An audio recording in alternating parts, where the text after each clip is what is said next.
Bunga ng pagkaunawa at pagsampalataya sa dalisay na ebanghelyo, maraming mga tagapangaral ng ibang relihiyon ang umanib na sa Iglesia ni Cristo.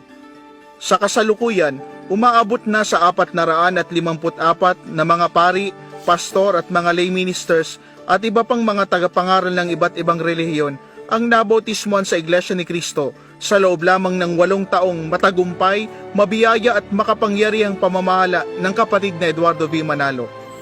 Nung nag-usap kami, sinabihan ko siya talaga na akala ko ako lang ang nag-iisang pastor na umanib sa iglesia ngayon. Talagang pospos ng kagalakan ang aking puso dahil yun nga nakita ko na mas marami palang mga pastor din.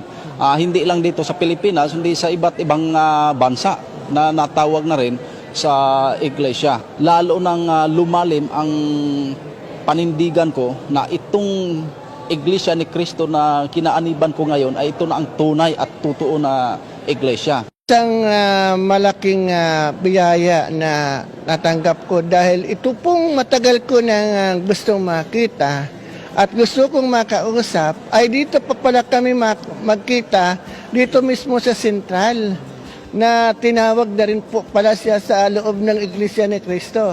At ngayon magkasama na kami na ipapakilala sa aming mga kapwa-pastor na dapat sila ay magsuri na para katulad din namin matanggapin na ang totoo na ang Iglesia ni Cristo ay talagang tunay na totoo. They go to question and they have the Bible to support. And you can check if you want. They stick on to what the Word of God say. And that's quite a good way to teach. That's I love because they don't give their own perception of our interpretation of the Bible. Ako ay nandito na, nabutismahan na ako. Nakita ko na yung doktrina na talagang napakalaki ng pagkakaiba sa pagiging lay minister ko ng Katoliko. Yung nayukol kong panahon doon baliwala pala. Hindi lamang nila hinangaan ang pamamahala ng kapatid na Eduardo V. Manalo, kundi higit sa lahat maliwanag sa kanila ang mga katotohanang sinasampalatayanan ng Iglesia ni Cristo.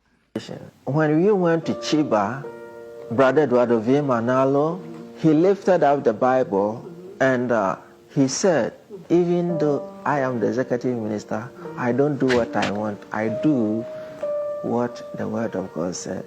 And I was wondering how the people in the church or in the world receive that statement, because it was a very powerful statement that we should know that it is by doing and obeying only the Word of God you will receive salvation. Without it, you will never. Hahangaan mo ang pangangasiwa sa Iglesia ni Cristo dahil makikita mo yung kaunlaran ng iglesyang ito dahil patuloy na sinasagawa ang ganitong mga infrastructure development.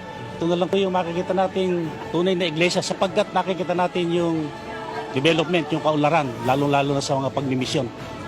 Hindi lang pagmimisyon, kundi yung pagtatayo ng ganitong mga bahay-sambahan ay isang pagmimisyon na sapagkat ang sabi nga ng ka Eduardo Manalo ay patuloy na magtatayo pa ng mas maraming bahay-sambahan upang ang mga tao ay hindi lang maakit kundi mailigtas sa panahon ng paghukom.